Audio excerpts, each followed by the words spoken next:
सभी क्रांतिकारी नौजवान साथियों को इलाहाबाद से राजेश्वर यादव का प्रणाम। मेरे नौजवान साथियों, आज मैं देख रहा हूं कि चारों तरफ जब देश कोरोना के कहर से जूझ रहा है तो कुछ ऐसी संस्थाएं हैं कि जो आपके आरक्षण पे चोट कर रही हैं और आपके आरक्षण को निष्क्रिय करने का काम कर रही हैं। आज मैं देख रहा हूं कि तमाम ऐसे लोग हैं जो कि आज सवाल खड़ा करते हैं कि आरक्षण देश को बर्बाद कर दिया, और वही लोग सवाल खड़ा करते हैं आरक्षण पर जो कि जब ये बहुजन समाज अनपढ़ हुआ करता था, ये ओबीसी और दलित समाज अनपढ़ हुआ करता था, तो इनकी जो हिस्सेदारी है यही लोग खाने का काम करते हैं जो अपने को आज मेरिटधारी बताते हैं। और आज जब बहुजन समाज जगा है, पढ़ा है, लिखा है, आगे बढ़ने का काम किया तो इनके हिस्सेदारी कम होने लगी, और जब इनकी हिस्सेदारी कम होने लगी तो इन्होंने एक प्रोपोगंडा रचने का काम किया और ये चारों तरफ ये कह रहे हैं कि आरक्षण ने देश को बर्बाद कर दिया।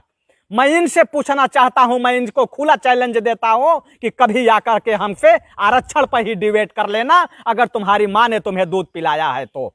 जो लोग ये कहते हैं कि आरक्षण ने देश को बर्बाद किया, मैं उनसे ये पूछना चाहता हूं कि आजाद भारत में अब तक 15 प्रधानमंत्री बन चुके हैं। इन 15 प्रधानमंत्री में कितने आरक्षण के लोग बने हैं, यह बताने की कोशिश करो। अब तक मुख्य चुनाव आयुक्त 19 मुख्य चुनाव आयुक्त बने हैं, इसमें आरक्षण वाले हैं या गैर आरक्षण वाले हैं, यह बताने का काम करो। अब तक मुख्य न्यायाधीश जो होते हैं, उन मुख्य न्यायाधीश में 47 मुख्य न्यायाधीश बने हैं, उसमें मेरिटधारी बने हैं या आरक्षणधारी बने हैं, यह बताने का काम करो। आज देश के अंदर नफरत फैलाने का काम मीडिया कर रही है, जो मेन स्ट्रीम मीडिया है। उस मेन स्ट्रीम मीडिया में तुम बता दो कि मेरिटधारी लोग बैठे हैं कि आरक्षण वाले लोग बैठे हैं। और ये मेरिटधारी जो अपने को बताते हैं कि हमारा तो मेरिट होता है, हम पढ़ने में बहुत आगे होते हैं, मैं उनको खुला चैलेंज देता हूं कि इनकी मेरिट जो बनती है यह पैसे के दम पर बनती है, यह पैसे के दम पे बनती है। आज जो डिग्रियां खरीदी जा रही हैं वो पैसे के दम पे खरीदी जा रही हैं। आज प्राइवेट स्कूल इसीलिए खुलवाए जा रहे हैं कि आसानी से ये मेरिट खरीद सकें और आसानी से ये डिग्री खरीद सकें। आज डिग्री खरीदने के लिए आपके पास करोड़ों रुपए हो तो आप कितना भी बड़ा से बड़ा मेरिट बनवा सकते हैं।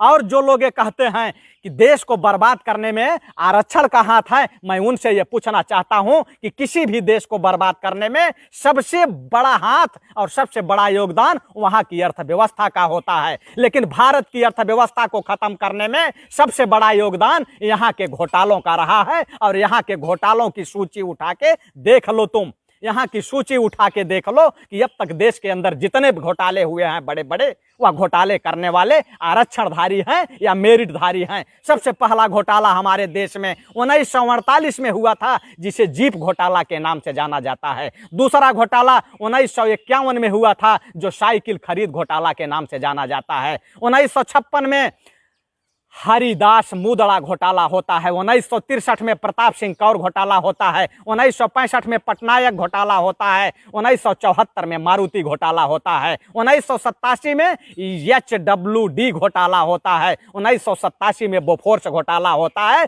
इस घोटाले में किसका हाथ है, यह तुम लोग तो बता दो, देश के सामने ला दो कि आरक्षणधारियों ने किया है या मेरिटधारियों ने किया है। 1992 में हर्षद घोटाला होता है, यूरिया घोटाला होता है, चीनी घोटाला होता है, जूता घोटाला होता है, और 96 में चारा घोटाला हो जाता है, जगन्नाथ मिश्रा का चारा घोटाला जगन्नाथ मिश्रा करता है और नाम लालू यादव का आता है। यही मनु मीडिया के सहारे जो मीडिया में बैठे लोग हैं, यही मेरिटधारी, यही लालू यादव का चरित्र गढ़ते हैं कि ये तो पिछड़ों की बात करता है, यह तो दलितों की बात करता है, यह गरीबों की बात करता है। उसका चरित्र गढ़ करके जेल भेजने का काम किए, और वही जो सबसे बड़ा चारा चोर जगन्नाथ मिश्रा, वह बेल पे बाहर घूम रहा था।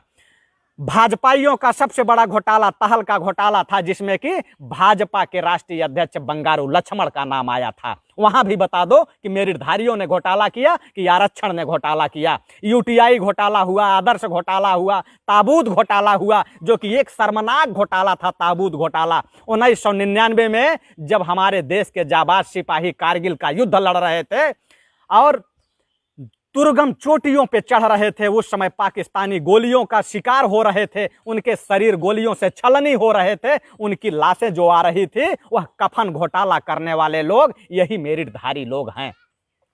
ताबूत के नाम पर जब कफन घोटाला कर रहे थे, ये कौन लोग हैं? जो कि लाशों को भी नहीं छोड़ रहे थे। इनसे पूछिए कि वो मेरिटधारी हैं कि आरक्षणधारी हैं।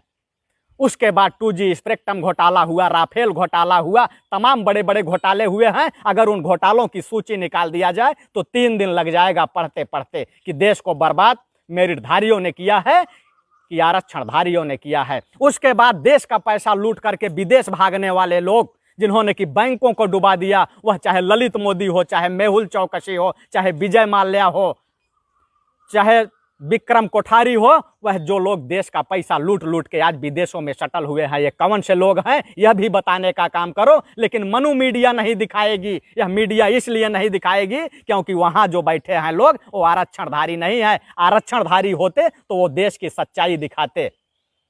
आज ISI से संबंध है और पाकिस्तान के लिए जो जासूसी करने वाले लोग हैं, ये कोई आरक्षणधारी नहीं है। कोई आरक्षणधारी हो तो उसका नाम बता दो कि ISI के लिए काम कौन करता है और पाकिस्तान के लिए जासूसी करने का कौन काम किया है। यही लोग हैं जो पाकिस्तान की जासूसी काम किए हैं।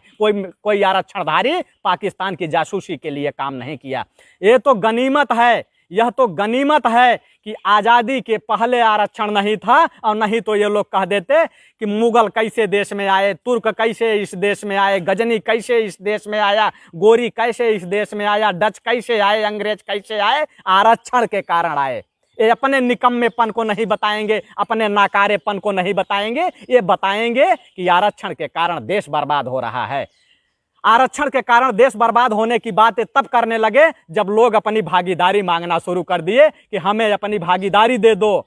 तो ये भागीदारी इनको हजम नहीं हो रही है। इनको चाहिए कि ये देश का 100% हिस्सा अगर ये लोग खाते रहेंगे तब तो ठीक है। अगर आप लोग अपनी हिस्सेदारी और भागीदारी मांगोगे तो कहेंगे कि आरक्षण ने देश को बर्बाद कर दिया। मैं खुला चैलेंज करता हूं कि कोई भी आकर के आरक्षण पर मुझसे बहस कर ले कि आरक्षण ने देश को बर्बाद किया है या एक जो खरीदारी करके मेरिट बनाते हैं और डिग्री खरीदने वाले लोगों ने देश को बर्बाद किया है। यह मैं बताने का काम करूंगा।